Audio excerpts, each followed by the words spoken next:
جی، سب سے پہلے تو میں یہ عرض کرنا چاہتا ہوں کہ یہ پروگرام جو ہے اسلام آباد ہائی کورٹ بار ایسوسیشن کے جو پریزیڈنٹ ہیں شعیب شاہین نے وہ ارینج کیا تھا، خان صاحب اور دوسرے مقررین جو کہ طبقہ صحافت سے یا سفارتکار یا ایون ملٹری کریسی سے تھے، ان کو انوائٹ کیا تھا اور ڈفرینٹ مقررین نے اپنے اپنے خیالات کا اظہار کیا about regime change and its fall out on Pakistan and Pakistan economy and politics. Imran Riaz sahab بھی اس میں آئے، پھر شمشاد خان جو پرانے سفارتکار ہیں انہوں نے بھی اظہار خیال کیا، صحافیوں میں سے ایاز امیر صاحب تھے، پھر اس کے علاوہ معید پیر زادہ تھے۔ تو مختصر یہ کہ اس کا لب لباب اور اس کی پریسی یہ تھی کہ سب نے ایک بات تسلیم کی کہ جو 9 اپریل کو ہوا وہ یقینی طور پہ ایک کانسپریسی تھی اور رجیم چینج ہوا اور رجیم چینج کے کچھ مقاصد سے اب اسے حاصل کرنے ہیں۔ مختلف اسٹیک ہولڈرز کے مختلف مقاصد سے اس پہ یہ چیزیں تھیں ڈفرینٹ مقررین نے۔ اس کا نٹشل یہ ہے کہ سب نے یہ تسلیم کیا، عمران خان صاحب نے اپنے آخری اسپیچ میں بتایا کہ جناب میں نے 3.5 سال یہاں پر گزارا اور 3.5 سال میں 2 سال ابتدائی بہت مشکل تھے۔ جب پاکستان مجھے ملا تو مجھے صرف میرے پاس جو اکانومی کی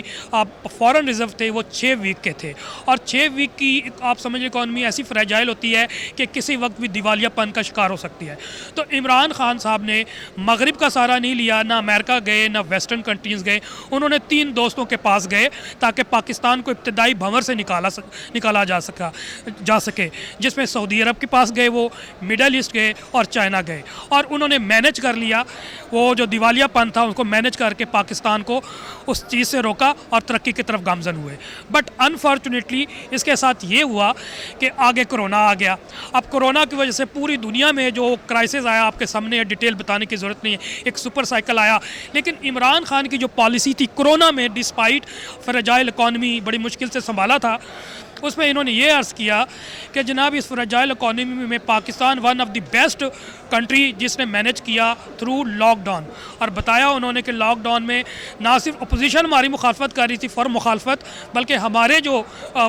تھے جماعت کے لوگ وہ کچھ گھبرا گئے، لیکن عمران خان کی کامیاب پالیسی کی وجہ سے وہ 2 سال بڑی مشکل سے گزارے لیکن مینج کر لیا اور کم سے کم اثر غریب طبقہ اور مڈل طبقہ تک لے کر آئے۔ فردر آخری جو ان کا تیسرا سال اور چوتھا سال ابھی مکمل گو کہ نہیں ہوا، 3.5 سال ہے،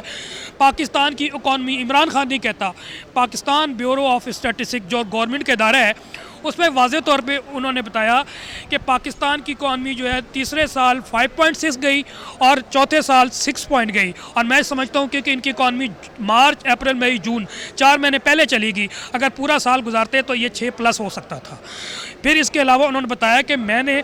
سر توڑ کوشش کر کے پاکستان کو اس بھنور سے نکالا اور ترقی کی طرف میں نے لگا دیا تھا، جس میں انہوں نے بتایا کہ ریمیٹنس جو 19 ارب ڈالر تھی وہ ریمیٹنس جا کے 31 ارب ڈالر کو چھونے لگی عمران خان کے دور میں۔ ایکسپورٹ جو کہ نواز شریف کے دور میں پورے 5 سال اسٹیگننٹ 23 ارب ڈالر رہی، وہ عمران خان کے دور میں first time ever highest 31 billion dollar سے اوپر گئی۔ پھر اس کے علاوہ جو دوسرے اکانومی آپ فار ایگزامپل ٹیکسٹائل کے بارے میں، پاکستان کی جو ہے نا بیک بون وہ کہہ سکتے ٹیکسٹائل ہے، نواز شریف کے دور میں پاور لومز مور دین 50,000 وہ بند ہو چکی تھی اور لوگ اس کو اسکریپ کے طور پہ سرمایہ دار بیچ کے پاکستان سے جا رہے تھے۔ عمران خان آئے اور انہوں نے ایسی پالیسی انڈسٹریل پالیسی دی کہ اس کو ریوائیو کیا اور 50,000 پاور لوم نہ صرف چلائیں بلکہ اور منگوائیں کہ پاور لومز مزید لگنے کی ضرورت ہے، اور ایسا وقت بھی آیا لوگوں نے دیکھا کہ وہاں پر اسکلڈ پرسنز اور مزدور فیصل آباد میں جہاں پر ٹیکسٹائل کا کام ہوتا تھا وہاں پر ان کو مزدور اور اسکلڈ پرسن نہیں ملتے تھے، جس کی وجہ سے پاکستان کی ایکسپورٹ تیزی سے کی۔ پھر اس کے علاوہ پاکستان کیونکہ بیسک ایگریکلچر کنٹری ہے، اس میں ایگریکلچر کنٹریز میں ماہرین نے کام کیا اور ان میں مختصر دور میں ڈسپائٹ کرونا انہوں نے پاکستان کے میجر 5 کراپس، اس میں شوگر ہے، اس میں مکئی ہے، اس میں گندم ہے، اس میں چاول ہے اور کپاس ہے، یہ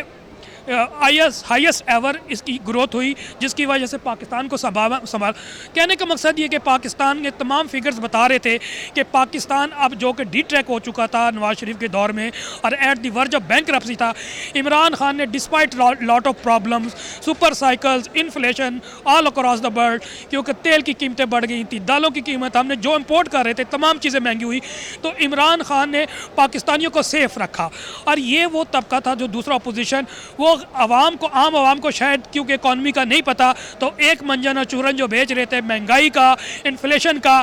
وہ ان کے آنے کی وجہ سے لوگوں کو سامنے ہو گیا کہ یار عمران خان نے تو ان کو مطلب وہ تتی ہوا سے بچایا ہوا تھا تتی ہوا سے اور جیسے یہ لوگ آئے تو ایسا بیک گیئر لگا وہ جو تیسرے چوتھے گیئر پہ عمران خان نے گاڑی چلا دی تھی وہ نہ صرف رکی بلکہ بیک گیئر میں جا کے اور اسی سپیڈ سے جو آگے جا رہی تھی پیچھے کی طرف چلی گئی. آج 2.5 مہینے بعد پاکستان اور پاکستانی مایوسی کے دلدل میں دھنس چکے ہیں اور لوگوں کو اب بچے کو پتہ لگ گیا رجیم چینج ہوئی اور اس کے فال آؤٹس کیا ہو رہے ہیں. یعنی کہ یہ لوگ واضح طور پر سب کو پتہ لگ گیا کہ یہ لوگ مہنگائی روکنے کے لیے نہیں آئے تھے, یہ بلکہ اپنی ذات کے لیے آئے تھے. یہ ملک کو ترقی دینے کے لیے نہیں آئے تھے, یہ اپنی ذات کے لیے آئے تھے. کیا کیا انہوں نے تمام وہ ادارے جو وائٹ کالر جو بڑے کرائمز ہوتے ہیں جس میں اربوں روپے اور کروڑوں اربوں کا کرپشن ہوتی, منی لانڈرنگ ہوتی ہے, جس میں نیب کے صرف 1100 ارب کے کیس ختم کروائے گئے. پھر میں آپ کو فردر یہ بتا دوں کہ اینٹی منی لانڈرنگ ایکٹ ہے 2010 ترمیم مکمل ہو چکی ہے. اب کسی وقت بھی وہ ایوان میں پیش کی جائے گی اور اینٹی منی لانڈرنگ بھی جو ہے نا عضو مطلع بنانے لگے. مختصر کہ یہ پاکستان میں اس وقت جنگل کا راج ہے اور نیوٹرلز کا بالکل جواب دوں گا کہ سب نے اس متفق کیا یقینی طور پہ اس کے پیچھے یہ تو اسٹوجز ہیں, یہ 3 اسٹوجز ہیں, Zardari family, Nawaz Sharif family and Fazal Rahman family. یہ اسٹوجز ہیں. اصل میں ہلانے والا کون ہے؟ اوپر سے امریکہ بہادر ہے اور یہاں سے نیوٹرلز ہیں جن کے بارے میں ارشد شریف نے کہا تھا وہ کون تھا. یہ نیوٹرلز ہیں اور مختصر تمام مقررین نے کہا کہ خدا کے لیے پاکستان کا سوچو, آپ بھی سوچو, نیوٹرلز بھی سوچو, آپ کس کے لیے کر رہے ہو. کچھ سمجھ نہیں آ رہی کہ آپ نے پاکستان کو ایک ترقی کرتے ہوئے پاکستان کو چوروں, ڈکیتوں, غداروں اور جو پاکستان کو گالیاں دیتے تھے, پی ٹی ایم کا مثال ہے سب کے سامنے ہے, جو واضح طور پہ وہ اینٹی پاکستان کام کر رہے تھے. اور انہوں نے ہی صحافیوں نے کہا کہ ہمیں ان کے کیسز دکھائے, ان کے سرٹیفکیٹس دکھائے, ان کے کاغذات دکھائے کہ یہ ان کے کرائمز ہیں اور ان کے خلاف آپ بولیں. اور آج یہ وہ یو ٹرن لے کے تو ان کو ہی حکومت دے دی ہے. یعنی کہ بلی آپ یوں کہ لیں دودھ کے رکھوالے میں آپ نے بلے کو بٹھا دیا ہے. تو پاکستان کو ہم ڈوبتے ہوئے نہیں دے سکتے. ہم بینگ پاکستانی, بینگ صحافی, بینگ وکلا, بینگ عام پاکستانی, انشاءاللہ ہم عمران خان کے خواب کو, ہر اس پاکستانی کے خواب کو جو پاکستان کو اوپر جاتا دیکھنا چاہتا ہے, ترقی کرتے دیکھنا چاہتا ہے, عوام کو خوشحال دیکھنا چاہتا ہے, ہم عمران خان کے ساتھ کھڑے ہیں اور عمران خان کے سنگ میں انشاءاللہ ہم یہ جنگ لڑیں گے. اور جو بددلی پھیلانے کی کوشش کرتی ہے انشاءاللہ ان کو بددل کریں گے اور شکست فاش دیں گے.